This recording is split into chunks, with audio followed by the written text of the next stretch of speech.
할렐루야. 오늘도 주 앞에 전심으로 예배하는 우리 성도님들의 삶에 주님의 은혜와 사랑이 가득하시기를 축복합니다. 디모데후서 1장 9절에 이런 말씀이 있습니다. 하나님께서는 우리를 구원해 주시고 그분의 거룩한 백성으로 삼으셨습니다. 이것은 우리가 무언가 큰 일을 해서가 아니라 그분이 원하셔서 그분의 은혜로 된 것입니다. 그 은혜는 세상이 시작되기 전에 예수 그리스도를 통해 우리에게 이미 주어졌습니다. 할렐루야. 할렐루야. 무슨 말이에요? 구원은 은혜다라는 말이에요. 여러분, 우리가 살면서 얻을 수 있는 모든 것들, 여러분, 이 모든 것들은요, 우리의 노력과 헌신, 땀과 수고의 결실로 주어지지요. 밭에서 채소나 과일을 심었다고 생각해 보십시오. 씨앗을 뿌린 것으로 모든 수고가 끝나지 않아요. 때에 따라서 물도 줘야 되고 거름도 줘야 되고 잡초도 뽑아줘야지 이 내가 심은 채소가 잘 자랄 수 있는 거 아니겠습니까? 여러분, 우리 삶도 그래요. 건강한 몸, 멋있는 몸을 만들겠다 하면 먹고 싶은 거 참아야죠. 땀 흘리고 운동해야죠. 그러면 멋지고 건강하고 아름다운 몸을 만들 수 있어요. 제 사랑하는 동역자, 친구 목사님 후배인데 부부가 3년째 크로스핏을 하고 있어요. 그래서 언젠가부터 이제 유튜브에 본인들이 운동하는 모습을 올리는데 와, 무서워요. 그 운동하는 거 보면. 그 사모님을 최근에 만났는데 본인을 뭐라고 소개하냐면 쇠질하는 여자라고 소개를 해요. 역기를 들고 막 이런 거 해요. 막 200m 뛰어갔다 오고 막 계속 운동해요. 쇠질이라고 하죠, 이 역기를. 처음 들어보신 분들 계시네요. 자, 그래서 이 사모님이 애가 둘인데 애들이 아직 어린데 애들을 놀아주는데 지치질 않아요. 운동하면서부터. 그래서 자기는 애들이 아무리 막 달려들고 놀아도 지치지 않는데요. 운동하고 나서부터. 그래요, 여러분. 건강한 체력을 얻으려고 하니까 운동이라는 수고가 있었어요. 여러분, 주어진 시간을 낭비하지 않고 최선을 다해 일하고 수고할 때 돈도 벌 수 있죠. 주어진 시간 열심히 공부하면 좋은 성적 거둘 수 있을 거예요. 남들처럼 놀면서 좋은 성적 거둘 수 없겠죠. 여러분, 좋은 친구나 좋은 사람들 만나고 싶다면 먼저 자신을 오픈하고 다가가는 노력도 필요하잖아요. 자신이 하고자 하는 일에 최고가 되고 싶다면, 소위 말하는 장인이 되고 싶다면 남들보다 더 많은 시간 거기에 투자해야죠. 여러분, 그렇게 우리는 무언가를 얻기 위해 수고하고 힘쓸 때 원하는 것을 가질 수가 있어요. 이게 우리 삶의 어떻게 보면 일반적인 거예요. 그런데 여러분, 구원의 문제는 다릅니다. 구원은 우리의 노력이나 수고로 얻을 수 있는 게 아니에요.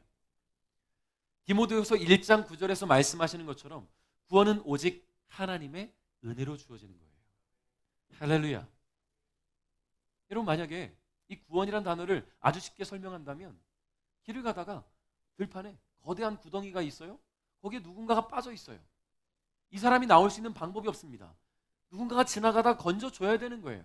손을 내밀어서 그 손을 잡고 끌어내 주는 게 구원이에요. 구원은 지나가던 사람이 손을 내밀어주는 은혜가 있을 때에 가능한 거 아니겠습니까? 그러니까 구원이라는 것은 우리에게 손을 내밀으신 하나님의 은혜가 있을 때만 주어진다는 거예요. 그러니 하나님 앞에서는 우리의 나이나 성별이나 외모, 직업, 생활 수준, 여러분, 중요하지 않아요. 그저 하나님 앞에 나올 때 온전한 믿음과 감사하는 마음을 가지고 있으면 됩니다. 그렇게 하나님은 당신이 택하시고 부르신 당신의 자녀들을 구원으로 초청해 주셨습니다. 그래서 오늘 우리는요, 하나님의 구원에 대해서 함께 생각해 보려고 해요. 우리가 지난 시간에 함께 살펴본 내용들을 보면 하나님의 아들들이 사람의 딸들의 아름다움에 빠졌어요. 그래서 그들을 아내로 맞이하고 그러면서 어떻게 되냐면 죄악의 길로 가게 됐어요. 사람의 딸들은 가인의 후손들이었습니다. 죄가 만연한 삶이었어요. 하나님과 멀어진 사람들이에요. 그러니까 하나님의 아들들이라 불리는 셋의 후손들이 죄악의 길로 나가게 된 거예요. 구원의 세대를 이어갈 셋의 후손들이 죄와 사망의 길로 걷고 있는 가인의 후손들의 외적 아름다움에 빠지고 쾌락의 마음을 빼앗기면서 죄에서 빠져나오지 못하게 되었다. 이런 거예요. 창세기 6장 5절에 이런 말씀이 있어요. 같이 읽어봅니다. 시작. 여호와께서 땅 위에 사람의 악한 행동이 크게 퍼진 것을 보셨습니다. 그리고 그들의 생각이 언제나 악할 뿐이라는 것도 아셨습니다. 아멘. 여러분, 하나님과 인간의 관계를 악화시키고 끊어지게 만드는 것이 하나 있는데요. 그게 뭘까요? 죄예요. 죄. 여러분, 전에도 말씀드렸지만 죄는요, 한번 빠져들면 제어할 수 없습니다. 절제할 수 없고 오히려 확장되어 가요. 그래서 바늘 도둑이 소도둑 되지요. 작은 잘못이 큰 범죄로 확장되어 간다는 말입니다. 근데 이 죄라는 것의 가장 큰 문제는요, 하나님과 우리 사이를 갈라놓는다는 거예요. 이 죄가. 죄는 하나님으로부터 우리를 멀어지게 합니다. 아담이 하나님의 명령을 어기고 선악과 나무의 열매를 따먹고서 에덴 동산에서 쫓겨났듯이 가인이 아벨을 죽이고, 자기 동생 아벨을 죽이고 그 부모의 품을 떠났듯이 죄는 하나님과 우리의 사이를 갈라놓는 인생 최대의 문제라는 거예요. 여러분, 그들의 죄악이 너무나도 큰 나머지 하나님께서는 사람을 창조하셨음을 후회하셨어요. 그러면서 이 땅의 모든 살아있는 것을 내가 쓸어버리겠다, 멸망의 계획을 세우셨습니다. 그 계획이 바로 대홍수예요. 여러분, 우리가 감히 상상할 수 없는 규모의 그런 홍수를 우리 주님이 준비하시고 이 땅 위에 있는 모든 생명체들을 쓸어버리시겠다는 심판 계획을 세우신 거예요. 여러분, 죄의 결과는 결국 죽음입니다. 죄는 영원한 죽음으로 인도하는 길이에요. 죄는 달콤하지만 결국은 아픔과 상처만 남기게 된다는 것을 기억하시기를 바랍니다. 아멘. 하나님은 한 번 정하신 것은 반드시 이루시는 분인데요, 이 땅에 있는 모든 것을 쓸어버리겠다는 하나님의 계획, 반드시 실행될 수밖에 없다라는 거죠. 우리 8절부터 11절까지 한번 읽어보겠습니다. 시작.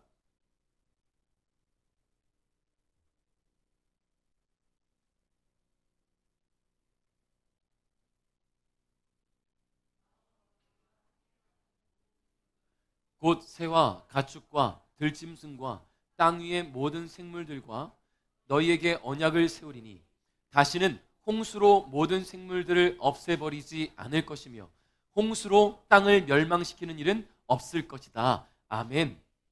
자, 얼마 전에 저희 아버지께서 핸드폰이 좀 이상하다고 하셔서 한번 봤어요. 출처를 알 수 없는 앱이 하나 깔렸는데, 요즘 뭐 어르신분들이 좀 문제가 생기는 게, 핸드폰이 좀 느려졌다 싶으면 가끔 유튜브나 이런 데에 광고처럼 뜬 그런 청소 어플들이 있어요. 클리어, 핸드폰을 좀 클리어한다는 어플이. 어떻게 해서 깔렸는지 깔렸어요. 근데 문제는 뭐냐면 얘네가 하나 깔리면 꼬리에 꼬리를 물고 계속 이것저것 많이 깔려요. 제가 핸드폰을 보니까 한 8개가 깔려 있는 거예요. 그러니까 하나 전화라도 하려고 딱 키면 걔네들이 계속 움직여요. 그럼 뭘 할 수가 없어요. 그래서 제가 하나씩 지우기 시작했습니다. 하나 지우고 또 뜨면 또 없앴다가 또 지우고 또 없앴다가 또 지우고, 분명히 눈에 보이는 건 다 지웠어요. 근데 하나가 또 안 지워져 있는 게 있어요. 제가 눈앞에 보이는 거 아무리 찾아봐도 그 어플은 보이지 않는데 계속 떠요. 제가 내린 결단이 있었는데, 제가 내린 결론은 뭐였냐면 공장 초기화예요. 공장 초기화. 뭡니까? 처음 샀을 때처럼 아예 다 싹 밀어버리겠다는 거예요. 공장 초기화를 하면 핸드폰이 정상 작동하게 되어 있어요. 그래서 제가 후배 목사님이, 그 동생이 삼성전자 직원인데 그런 얘기를 해요. 스마트폰은 한 3개월에서 6개월에 한 번씩 공장 초기화를 해주는 게 좋대요. 그래야 오래 쓴다고. 근데 우리 그렇게 잘 안 하잖아요. 왜냐하면 한번 초기화하면 다시 다 설치해야 되니까, 귀찮으니까. 그래서 잘 안 하는데 우리 아버님 거를 다 한번 공장 초기화했더니 지금 너무 멀쩡하게 잘 되어 있어요. 필요한 어플들만 깔고 쓰고 있는데, 여러분, 하나님께서 세상을 이렇게 초기화하시겠다고 작정하셨어요. 이 악한 세상에서 더욱 악해져가는 인간들의 모습을 보니까 초기화 말고는 없는 거예요. 그래서 하나님은 큰 홍수를 일으켜서 온 세상을 물에 잠기게 하시는 것으로 당신의 창조 세계를 초기화하시기로 작정하신 겁니다. 여러분, 그런데 이런 심판 계획만 보면 하나님은 너무나 무섭고 냉정하고 무자비해 보이는 그런 하나님처럼 보이지만, 하나님은 그러한 무시무시한 심판 계획에 은혜를 더하셨다는 것을 잊지 않기를 바랍니다. 당신이 창조하신 인류를 향한 최소한의 배려이자 사랑을 베풀기로 작정하셨다는 거예요. 심판에 대한 계획과 함께 구원에 대한 계획도 함께 주셨다는 거죠. 여러분, 그래서 우리를 하나님을 사랑의 하나님이라 불러요. 사랑의 하나님. 온 세상을 심판하여 멸망시키려는 하나님의 계획에 당황스럽고 두렵기도 하지만 하나님은 사랑의 하나님입니다. 그 사랑으로 인류를 향한 구원 계획까지 준비해 주신 분이 바로 하나님이라는 거예요. 그런데 이 일에는요, 동역자가 필요했어요. 하나님의 일을 감당해야 할 동역자. 하나님의 뜻과 계획에 순종하며 믿음으로 이 사역에 동참할 사람, 그런 사람이 필요했는데 그가 누구냐면 바로 노아입니다. 노아. 성경은 노아에 대해서 이렇게 소개해요. 6장 9절. 노아는 그가 살던 시대에 의롭고 흠없는 사람이었습니다. 노아는 하나님의 뜻을 따라 하나님과 함께 살았습니다. 아멘. 하나님은 그 시대에 가장 의로웠던 사람, 흠이 없고 죄악에서 떠났던 사람, 하나님의 뜻을 따라 살며 하나님과 함께 살아가던 의인 노아를 선택하시고 당신의 구원에 동참시키셨습니다. 근데 문제는요, 이런 생각들을 하죠. 한낱 인간에 불과한 노아가 하나님의 구원을 준비할 수 있겠는가? 어떻게 할 수 있겠어요? 어떤 사명이 주어질지 몰라요. 노아에게 하나님께서 명령하실 때는 어떤 계획이 주어질지 몰라요. 아무것도 알 수 없어요. 근데 노아는요, 어떤 말씀을 하시든 순종할 준비가 되어 있다는 거예요. 그걸 뭐냐면 믿음이라는 겁니다. 하나님이 나에게 사역을 주신다면, 사명을 주신다면 내가 순종할 때 감당할 힘도 주신다라는 믿음. 여러분, 이런 믿음이 오늘 우리에게 있어야 되는 거예요. 내게 주신 그 모든 사역 가운데 하나님의 기름 부으심이 있을 것이다. 하나님의 도우심이 있을 것이다. 내가 감당할 수 있도록 하나님께서 나에게 달란트를 주시고 힘을 주시고 내가 감당할 수 없을 때는 돕는 이들을 붙여주실 겁니다. 그게 하나님의 사역이에요. 그래서 우리는 동역자들을 함께 만들어갈 수가 있더라는 거지요. 하나님은 노아에게 어떤 명령을 주셨냐면 방주를 짓게 하셨어요. 거대한 배, 큰 배, 크루즈, 함선, 이걸 짓게 하셨단 말이에요. 온 세상을 멸망시킬 큰 홍수에 대비한 거대한 배를 제작하는 일에 노아가 착수합니다. 그럼 또 이런 의문이 생기죠. 노아는 목수인가? 그렇지 않아요. 하나님이 명령하셨으니 할 뿐입니다. 감당하는 거예요. 오늘날처럼 좋은 장비들이 있는 거 아니에요. 좋은 기구들이 있는 게 아니고요. 나무 하나하나 손으로 만들어진 톱으로 잘라내고 도끼로 찍어내고 일일이 다 만들어야 되는 거예요. 여러분, 그러니 이 작업이 얼마나 오래 걸리겠습니까? 이 작업, 끝도 보이지 않을 이 작업에 노아가 착수했다는 것은 그는 믿음으로 순종했다는 말이지요. 여러분, 이런 믿음이 오늘 우리 안에 있었으면 좋겠어요. 오늘 우리 안에 있었으면 좋겠습니다. 하나님이 하실 일들에 대한 믿음, 하나님이 나를 통해 해나가실 일들에 대한 믿음이 우리 안에 있었으면 좋겠어요. 여러분, 그 믿음이 있을 때 하나님을 기쁘시게 할 수 있어요. 믿음이 없이는 하나님을 기쁘시게 할 수 없다. 히브리서에 말씀하잖아요. 여러분, 그런데 이제 우리가 노아가 아닌 세상 사람들의 입장에서 한번 볼게요. 노아가 지금 저기 있어요. 노아가 배를 짓고 있네요. 열심히 배를 만드는 모습을 우리가 흥청망청 지금 술 마시고 놀면서 보는 거예요. 저 사람을, 노아와 그 가족을. 자, 배를 만들고 있는 거 볼 때 우리가 보면 어떻습니까? 한심해 보여요. 왜냐면 배를 산에다 짓고 있거든. 배는 어디다 지어야 됩니까? 바다에다 지어야 되는데 왜 산에다 짓고 있어요? 나무를 해와야 될 거 아닙니까? 나무를 해다가 지금 배를 만들어야 되는데 어떻게 바다 옆에 짓겠어요? 옮길 만한 차가 있는 것도 아니고. 그러니 산에다가 배를 지을 수밖에 없어. 산에서 저 할아버지가 가족들과 함께 배를 짓고 있는데 우리는 지금 술 마시고 놀고 있단 말이야. 저 모습이 얼마나 한심해 보이겠어요. 끝도 없이 일하고 있는 저 모습이. 우리가 그런 사람이 되자는 말은 아니에요. 가령 그럴 경우에 얼마나 한심해 보이겠냔 말이에요. 그런데 여러분, 노아는 그런 자신들을 바라보는 그런 시선조차도 안타깝게 바라봤어요. 불쌍하게 바라봤어요. 왜냐하면 하나님의 심판은 예정되어 있고 하나님께서 멸망시키실 그 대심판이, 대홍수가 올 것을 노아는 알고 있거든요. 하나님께서 심판을 120년 유보하셨단 말이에요. 그 심판에 대한 계획은 세상 사람들에게 다 알려졌어요. 그런데 사람들은 하루가 지나도, 이틀이 지나도, 1년이 지나도, 10년이 지나도 아무런 변화가 없어. 에이, 하나님 뻥치신 거야. 그러니 자기들끼리 먹고 마시고 즐기고 있는 거 아닙니까? 120년 올 때까지 기다리는 거예요. 여러분, 보통 모든 일들은 뭔가 징조라는 게 있잖아요. 징조라는 게. 튀르키예 지진 나기 직전에 새들이 막 튀르키예 하늘을 막 날아다니는 거 영상 보신 분들 계신지 모르겠어요. 새들이 막 하늘을 막 가득 채웠어요. 영상 보니까. 보세요. 막 날아다녀요. 새들이 막 원을 그려가면서 막. 그러고 나서 지진이 일어났대요. 동물들이 먼저 안다라는 거죠. 여러분, 징조가 있어야 되는데 하나님의 심판에 대한 어떤 징조도 없단 말이에요. 그러니까 사람들은 계속해서 방탕한 삶을 살아가는 거예요. 그런 방탕하게, 편하게, 즐겁게, 쾌락에 빠져 살아가니 알 수 없는 일을 하고 있는 사람들이 이해가 되지 않아요. 수많은 사람들이 노아를 향해 손가락질했을 겁니다. 늙어서 노망난 거 아니냐고 욕하는 사람도 있었을 거예요. 그런데도 불구하고 노아는 하나님 명령에 순종하면서 묵묵히 구원의 방주를 만듭니다. 왜냐하면 그것이 하나님의 명령이기 때문입니다. 여러분, 때로는 우리가 하나님이 하시는 일들을 볼 때에 이해가 안 될 때가 있어요.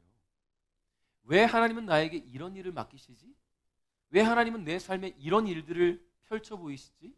왜 하나님 나에게 이렇게 어려운 길을 가게 하시지? 세상이 바라보면 이해가 안 되는 일들이 너무나 많은데 그 어려운 길을 우리가 믿음의 발걸음으로 디딜 때 하나님이 동행하신다는 거예요. 여러분, 고난이 축복입니다. 여러분, 이해가 안 되죠? 왜 고난이 축복입니까? 왜 고난이 축복이에요? 고난이 있을 때 우리가 하나님을 의지하는 힘이 생겨요. 더 하나님을 붙들려고 기도합니다. 그럴 때 하나님이 우리에게 손을 내밀어 주시죠. 그 하나님을 우리의 믿음의 손으로 부여잡고 간다면 그 고난은 곧 축복으로 바뀌는 거예요. 여러분, 그러므로 우리는 믿음의 길로 가야 될 줄 믿어요. 노아는 하나님 명령에 순종하여서 구원의 방주를 만들었습니다. 긴 세월을 만들었어요. 학자들마다 그 연수에 대한 이야기들이 많아요. 70년에서 80년이다, 100년 가까이 만들었다. 또 어떤 이들은 120년 만들었다. 중요한 거는 거의 100년을 만들었다라는 거예요. 여러분 인생에 100년에 가까운 시간을 방주를 만들라 한다면 하실 분 있으시겠습니까? 제가 지금 46인데요. 지금부터 100년 동안 배만 만들어야 된다 한다면 하겠어요, 이거? 감당할 일들만 주시는 분이라는 것을 기억하시기 바랍니다. 자, 그렇게 긴 세월 하나님 말씀 의지하여서 방주를 만들어낸 노아는 하나님 명령에 따라 모든 짐승들 가운데 깨끗한 짐승, 정결한 짐승, 암수 7마리씩을 데리고 왔어요. 방주에 태웠습니다. 또 부정한 짐승, 깨끗하지 않은 짐승, 암수 1마리씩을 배에 태웠어요. 새도 암수 7마리씩 방주에 데려왔어요. 모든 짐승들을 데려왔어요. 그럼 물고기 어떻게 해야 돼요? 방주에 태워야 돼요? 물고기는 태우면 죽어요. 그냥 둬야죠. 어차피 물에 있어야 되니까 걔네들은. 자, 그렇게 하나님께서는 이 심판을 향한 계획들을 다 준비하시고 마련하셨습니다. 모든 배에 탄 생물들은요, 심판으로 멸망당한 새로운 세상의 새로운 시작이 될 생명들이었어요. 노아와 그의 가족들, 하나님께서 명령하신 모든 짐승과 새들이 방주에 탔을 때 하나님께서 계획하신 대로 거대한 홍수가 일어났습니다. 여러분, 이 홍수는요, 우리가 알고 있는 어떤 자연재해 정도의 수준이 아니에요. 성경은 뭐라고 표현하냐면 하늘에 구멍이 뚫렸다고 말해요. 하늘에 창이 열려서 하늘에 있는 물이 쏟아졌다고 말해요. 땅이 열려서 땅에 물이 쏟아 올랐다고 말해요. 하나님께서 천지를 창조하셨을 때 궁창이라는 표현을 쓰죠. 궁창 위의 물과 궁창 아래의 물로 나누셨단 말이에요. 그 궁창 위의 물들이 이 홍수 사건에 다 쏟아져 내렸어요. 세상이 잠기게 되었다는 겁니다. 이 물에 뜬 방주 말고는 아무것도 물 위로 보이는 것이 없게 만드셨습니다. 모든 자연 환경이 사라졌어요.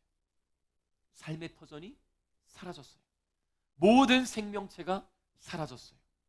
오직 방주에 들어간 노아와 그의 가족들, 짐승들만이 살아남을 수 있었다라는 거예요. 성도 여러분, 하나님의 심판은요, 인간의 힘으로 피할 수 없습니다. 오직 하나님의 의지만이 그 심판으로부터 구원 얻을 길을 주시는 거예요. 하나님의 의지가 있어야만 구원 얻을 수 있어요. 예정된 심판이었지만 은혜를 더하사 구원의 길을 열어주신 그 하나님께서 오늘 우리를 향한 구원의 길을 준비하고 계심을 기억하시기를 주님의 이름으로 축복합니다. 11절 12절 읽어볼까요? 시작.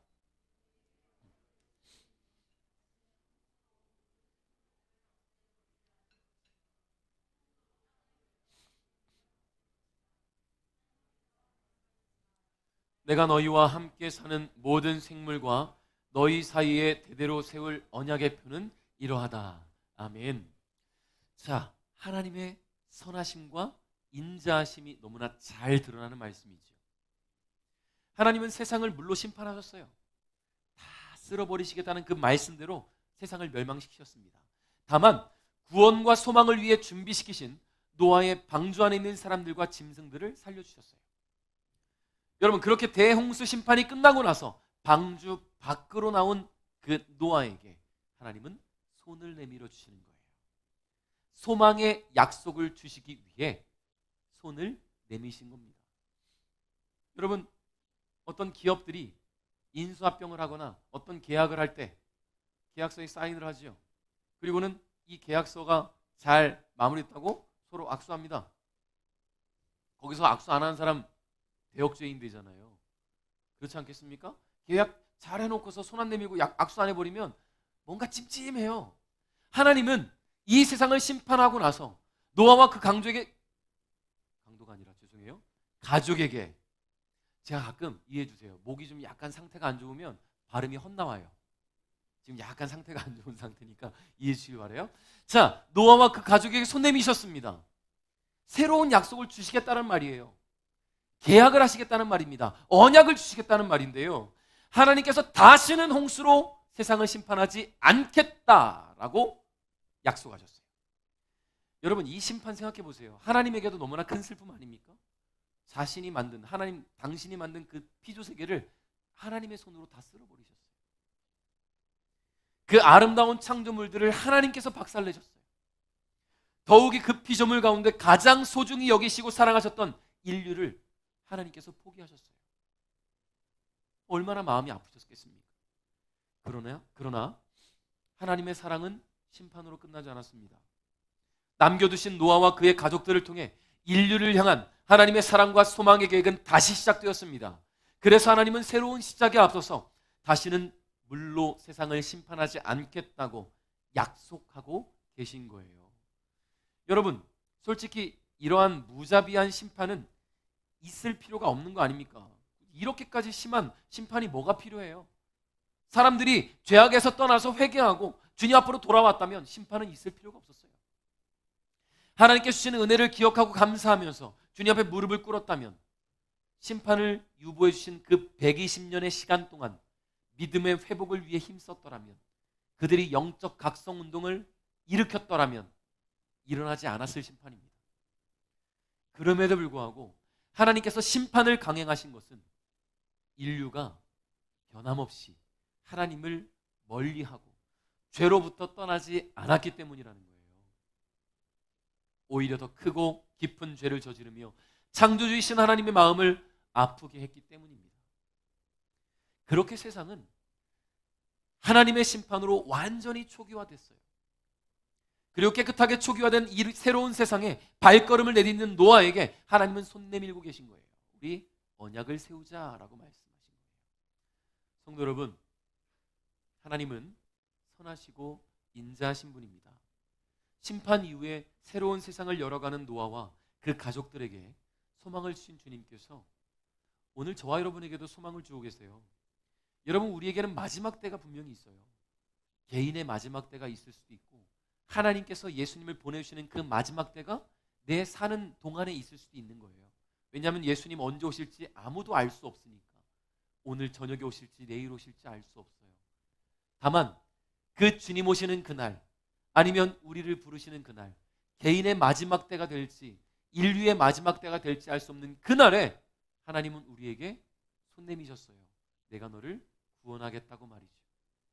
예수 그리스도의 이름을 마음에 믿고 그분을 내가 순종하며 그분을 따라갈 때 하나님의 자녀가 된 자들에게는 하나님의 자녀가 되는 축복, 천국의 가족이 되는 은혜를 허락하셨다는 것을 기억하시길 바랍니다. 그러니까 여러분, 심판은 누구에게나 있다. 다만 그 심판의 때에 나는 하나님의 은혜의 길로 나아갈 것이다. 여러분, 그런 믿음으로 살아갈 수 있기를 주님의 이름으로 축복합니다. 13절로 15절 읽겠습니다. 시작.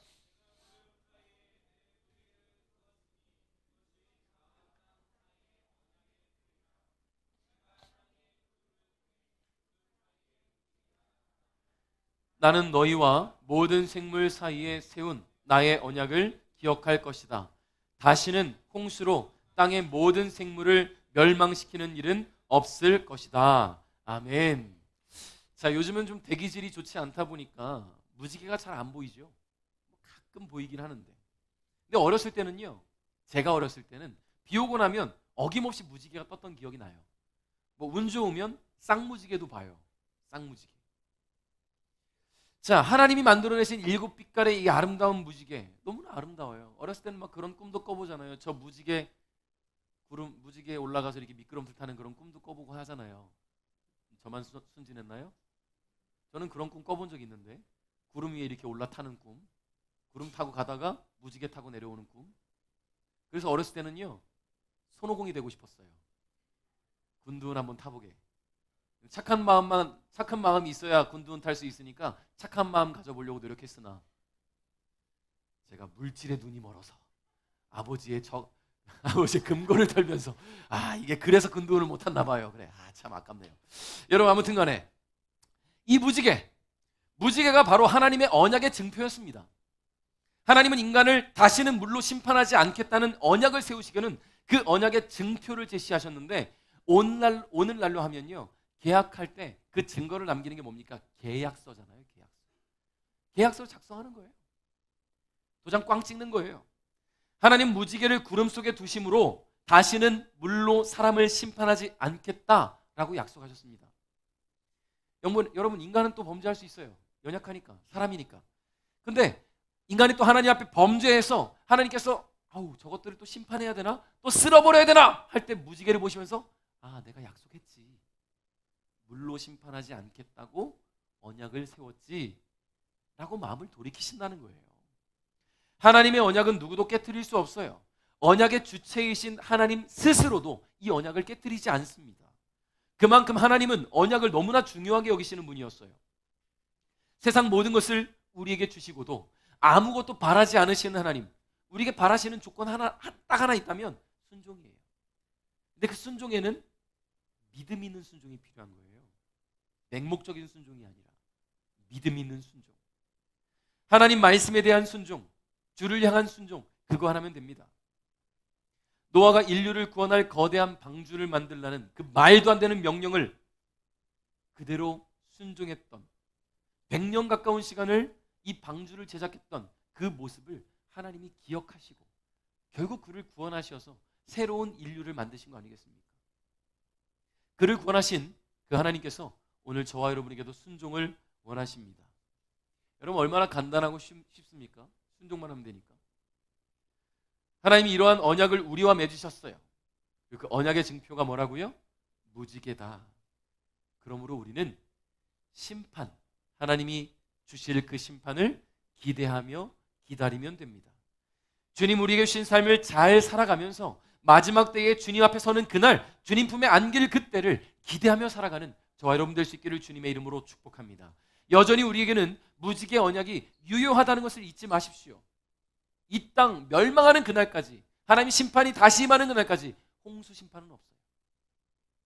그러므로 날마다 주님 말씀에 순종하며 감사하며 살아가는 저와 여러분 될 수 있기를 주님의 이름으로 축복합니다.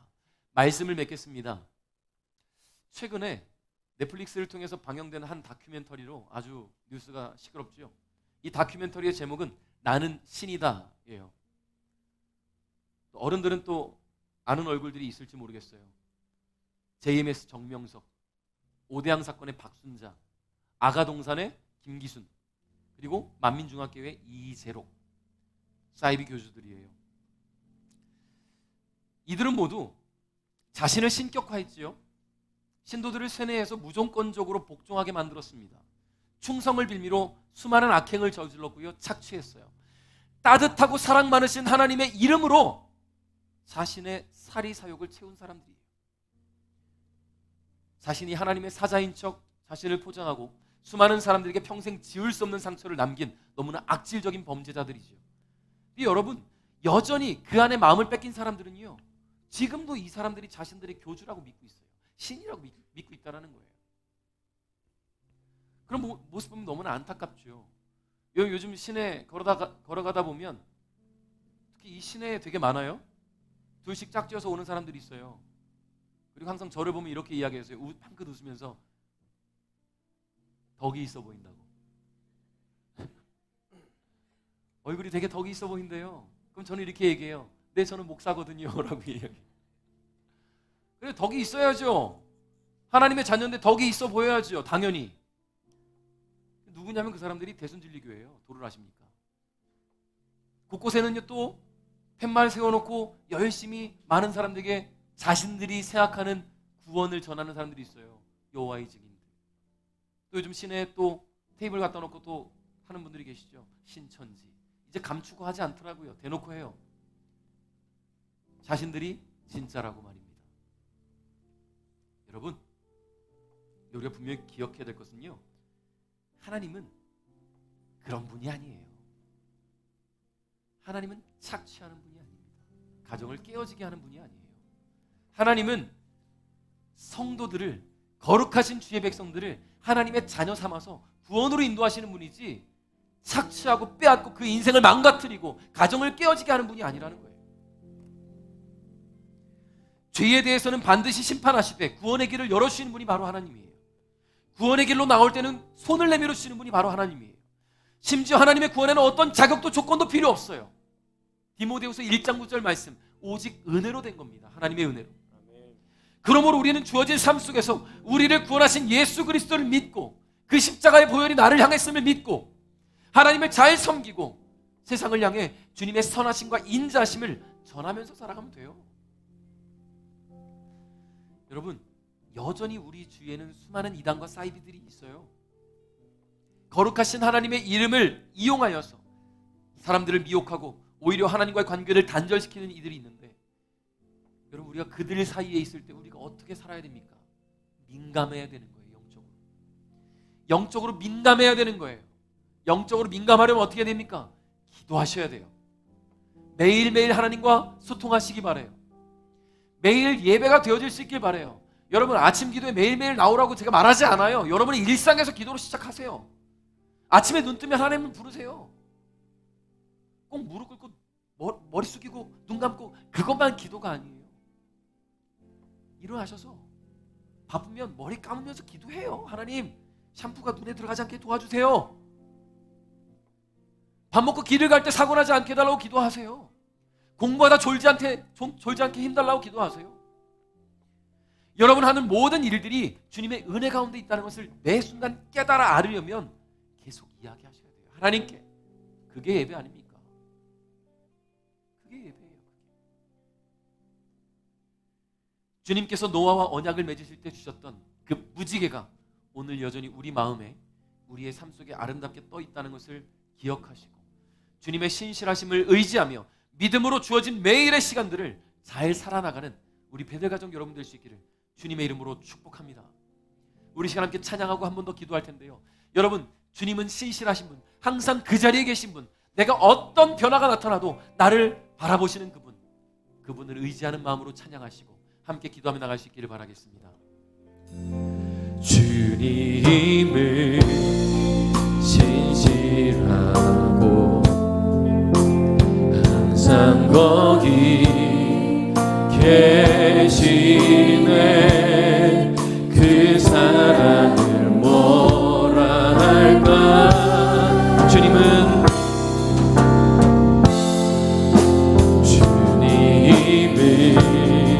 신실하고 항상 거기